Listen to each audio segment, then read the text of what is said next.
अगर आपको कोई नीचा दिखाना चाहता है तो इसका मतलब है कि आप उससे पहले से ही ऊपर हैं। जिंदगी जीने के लिए मिली है, इसे लोग क्या सोचेंगे ये सोचने में समय बर्बाद मत करो। किसी के बुरे वक्त में उसका हाथ पकड़ो, उसे सहारा दो, उसे हिम्मत दो, क्योंकि बुरा वक्त थोड़े समय में चला जाएगा लेकिन वह दुआ जिंदगी भर देता रहेगा।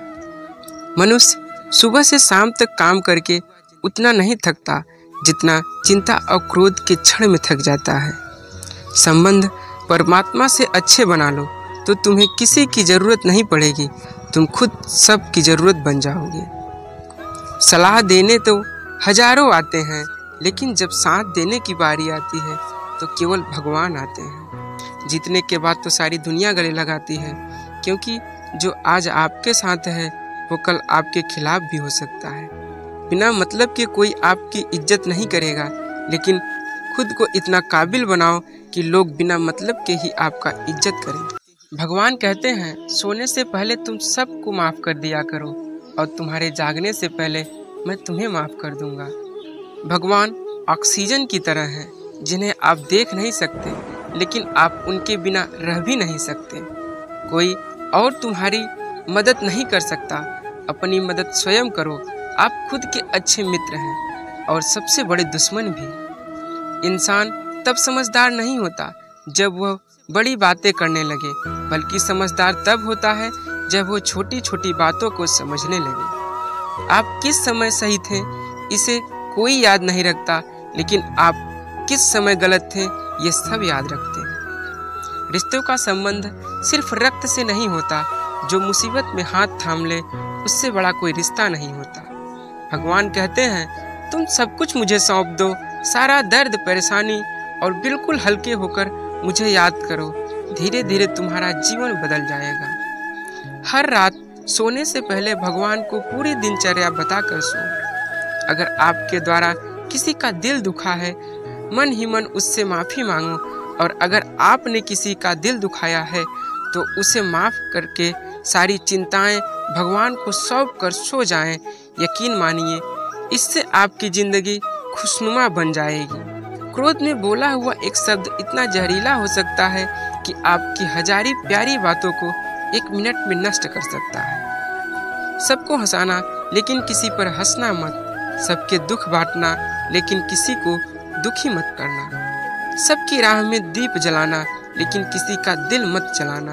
यही जीवन की रीत है, जो जैसा बोया है वैसा ही पाएगा। दुआएं और प्रार्थना असंभव को भी संभव बना देती हैं। ईश्वर को न हमारे तन की जरूरत है और न धन की, उसको तो बस पवित्र मन की जरूरत है। इसलिए वो हमें कुछ छोड़ने के लिए नहीं कहता, बस कहता है सच्चे मन से विकार छोड़ो, गंदे विचार छोड़ो। जो आने वाला है वो गुजरे हुए कल से बेहतर होगा। यही एक सोच आपके जीवन में कभी निराशा नहीं होने देगी। झूठ कितना अजीब है, खुद बोलो तो अच्छा लगता है, दूसरे बोले तो गुस्सा आता है। खुशियाँ चाहे किसी के साथ बांट लो, मगर गम हमेशा भरोसेमंद इंसान के साथ ही बांटना चाहिए। जीवन में समय चाहे जैसा भी हो, परिवार के साथ रहो, सुख बढ़ जाता है, दुख हो तो बट जाता है। सच्चा मित्र वही है जो उस समय में भी आपके साथ खड़ा हो जब सारी दुनिया आपके खिलाफ हो। आपके पास जितना भी है उसके लिए बार बार दिल से धन्यवाद करो। हर वक्त कहें यकीन मानिए जितना भी है कई गुना हो जाएगा। प्रार्थना और ध्यान इंसान के लिए बहुत जरूरी है, क्योंकि प्रार्थना में भगवान आपकी बात सुनते हैं और ध्यान में आप भगवान की बात सुनते हैं। श्री कृष्ण से कितना कुछ छूटा, पहले माँ छूटी, फिर पिता छूटे, फिर जो नंद किशोर मिले वो भी छूटे, संग साथी छूटे, राधा छूटी, गोकुल छूटा, फिर मथुरा छूटा। फिर श्री कृष्ण से जीवन भर कुछ न कुछ छूटता ही रहा। नहीं छूटा तो वो था देवत्व, मुस्कान और सकारात्मकता। श्री कृष्ण दुखी नहीं, उस सब के प्रतीक हैं। सब कुछ छूटने पर भी कैसे खुश रहा जा सकता है, ये श्री कृष्ण से अच्छा कोई नहीं सिखा सकता। हम इसलिए हमेशा सुख रहें, सदा मुस्कुराते रहें। जीतने का मज़ा भी तभी आएगा जब लोग आपके हार का इंतज़ार करेंगे। गीता में लिखा है, यदि कोई आपको अच्छा लगता है तो अच्छा वो नहीं, अच्छे आप हैं, क्योंकि उसमें अच्छाई देखने वाली नजर आपके पास है। अपनी पीड़ा के लिए संसार को दोष मत दो, अपने मन को समझाओ। तुम्हारे मन का परिवर्तन ही तुम्हारे दुखों का अंत है। सोच और नियत अच्छी रखिए, फिर आपके कष्ट और दुख वो स्वयं दूर कर देंगे। याद रखना, भगवान से कभी उम्मीद छोड़ना नहीं और दुनिया वालों से कभी उम्मीद रखना नहीं।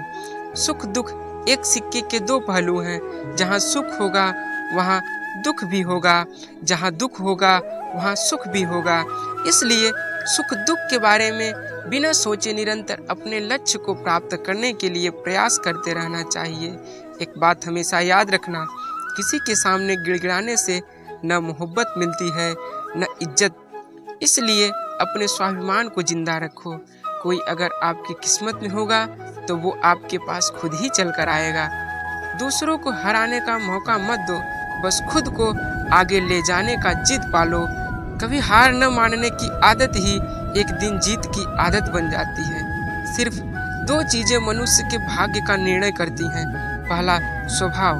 अगर आपके स्वभाव में अच्छाई और विनम्रता और गुण है तो आपका स्वाभिमान चमकेगा। अगर आपका स्वभाव क्रोधी है, आलसी है, तो आपका भाग्य बिगड़ना अनिवार्य है। इसलिए अपने स्वभाव को मधुर और आकर्षित बनाइए। दूसरा, आपकी वाणी। बोलना तो आदमी 2.5 साल की उम्र से ही सीख जाता है, परंतु कब कहाँ कैसा बोला जाता है उसे यह जिंदगी भर भी नहीं सीख पाता। जिसे ये बोलना आ गया, कब कहाँ और कितना बोलना चाहिए समझ लो, उसे सफल होने के लिए कोई नहीं रोक सकता। गीता से बड़ा कोई सलाहकार नहीं, माँ की छाँव से बड़ी कोई दुनिया नहीं, भाई से अच्छा कोई भागीदार नहीं और बहन से बड़ा कोई शुभचिंतक नहीं। इस मतलबी दुनिया से कोई मतलब न रखो, और मतलब रखना है तो अपने मतलब से मतलब रखो। दुआएं मांगने से किसका भला होता है, मिलता तो वही है जो हमने बोया होता है। तुम नीचे गिर के देखो, कोई नहीं आएगा उठाने तुम्हें। जरा उड़ कर तो देखो, सब आएंगे गिराने तुम्हें। एक बात हमेशा याद रखना, अगर शराब की दुकान पर बैठकर दूध पियोगे तो तुम्हें शराबी का ही दर्जा मिलेगा, और किसी मंदिर में बैठकर पानी भी पियोगे तो तुम्हें एक संत का दर्जा दिया जाएगा। इसलिए आप किसके साथ उठते बैठते हो ये बहुत मायने रखता है। तुम नीचे गिर के देखो, कोई नहीं आएगा उठाने तुम्हें। जरा उड़ कर तो देखो, सब आएंगे गिराने तुम्हें।